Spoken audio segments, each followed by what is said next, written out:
मैं सिर्फ doctor Sagar the cardiothoracic vascular surgeon. आज मैं आपको बताऊंगा कि आपको डाइट में जो है जो हार्ट अटैक से प्रिवेंशन के लिए डाइट में आपको फ्राइड फूड नहीं लेने, जो बार बार कह रहे हैं नहीं लेने। फ्राइड फूड में पॉली अनसेचुरेटेड फैटी एसिड बढ़ जाते हैं। आप कोई भी चीज़ ओवर कुक करते हो उसमें जो आपकी जो हीटिंग पॉइंट रीच हो जाता है, जो उसका प्रॉपर जो उसका बॉन्ड क्वालिटी होता है वो ब्रेक डाउन होके उसकी वो अनसैचुरेटेड फैटी एसिड हो जाते हैं। उसमें केमिकल्स ऐसे रिलीज बनने शुरू हो जाते हैं जो आपके इन्फ्लेमेटरी रिएक्शन करते हैं, और हार्ट अटैक का मेन कारण इन्फ्लेमेशन ये है जिससे एथेरोस्क्लेरोसिस होता है।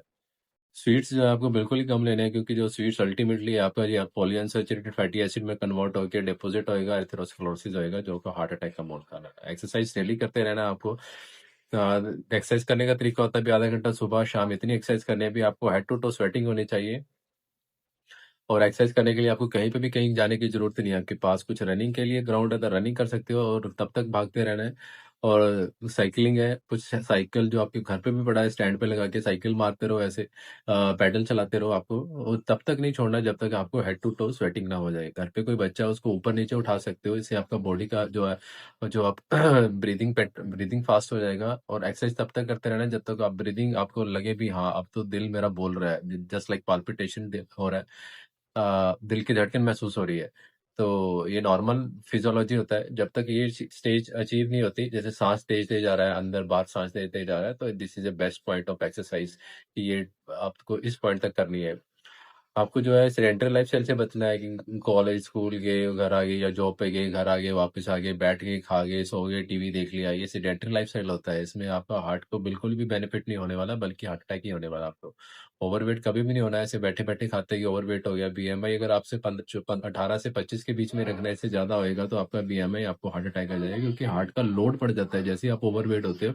एक छोटा सा हार्ट जो एक 60 kg के लिए काम कर रहा था उसको अभी 80 kg 90 30 समटाइम्स उसको 1.5 गुना 2 गुना भी काम करना पड़ता है, तो वो अंडर प्रेशर आ जाता है तो हार्ट फेलियर के चांसेस आ जाते हैं। और उसमें अल्टीमेटली आपको हार्ट अटैक की चांसेस है। प्रिवेंशन जो है फैमिली में आपको, अगर आपकी family history strong history positive है तो एवरी 6 मंथली आपको रेगुलर टेस्ट करने हैं। आपको सारी प्रिकॉशंस लेनी है जो हम आपको बता रहे हैं, डाइटरी एक्सरसाइज, और ये आपको लेते रहना है। और आप एवरी 6 मंथ हर किसी को टेस्ट कराने ही कराने हैं। बेसिक ब्लड इन्वेस्टिगेशन होएगी, एक ईसीजी हो जाएगा तो उसमें पता चल जाता है भी कुछ हार्ट पे ऐसे प्रेशर तो नहीं आ रहा आपको। और हमेशा आप कोशिश करो कि बॉइल्ड चीजें खाओ आप, इंस्टेड ऑफ कि तेल में करने के लिए, क्योंकि उसमें हीटिंग पॉइंट का बहुत चक्कर है। देसी घी का हीटिंग पॉइंट सबसे बेटर होता है, क्योंकि वो जल्दी खराब नहीं होता। बाकी जो है आपकी जो ऑयल है जो आपको कुकिंग के बाद इनका हीटिंग पॉइंट रीच होकर इनकी क्वालिटी डाउन हो जाती है। आपके डालडा रिफाइंड सबकी क्वालिटी डाउन हो जाती है। वो एक ऐसा केमिकल बन जाता है जो आपको हार्ट अटैक करता है वो।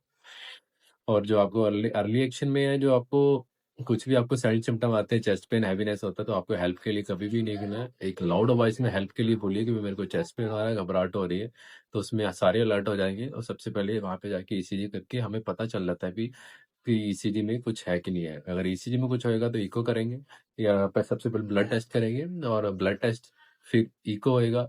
इको के बाद कुछ आता है तो फिर आगे एंजियोग्राम होएगा। ऐसे स्टेप वाइज अप्रोच होती है, डोंट अफ्रेड कि भी एकदम से इतना पैसा लग जाएगा। तो बेसिक इन्वेस्टिगेशन ईसीजी 100 रुपए में हो जाती है, उसमें पता चल जाता है भी हार्ट अटैक है कि नहीं है। फिर आपको जो है जो नॉर्मल मिस्टेक्स चल रही है कि ज़्यादातर जो है अंडर इवेल्यूशन रह जाते हैं पेशेंट। ईसीजी किया उसके बाद अगर नॉर्मल लगा तो हमें 1 घंटे बाद 2 घंटे बाद दोबारा देखना है, उससे कंपेयर करना है कि भी पहले ईसीजी में ये था फिर ये, उससे कंपेरिजन पता चलता है भी ये ट्रेंड सेटअप हो गया है, हार्ट में सच्ची में कोई प्रॉब्लम है, कुछ ना कुछ है।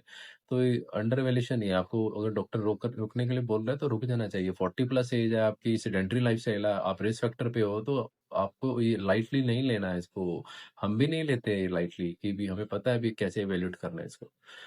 और ओवर ड्रग कभी नहीं है, डॉक्टर से ओवर ड्रग शुरू कर देते हैं, अटोरवास्टैटिन इकोस्प्रिन। पेशेंट को कार्डियक प्रॉब्लम ही नहीं है, हम यहाँ पे देखते हैं हैरान होते हैं भी डॉक्टर क्या कर रहा है, किस वजह से इसने शुरू कर दिया। तो ये बिना मतलब कि 2 साल 3 साल से खा रहे हैं।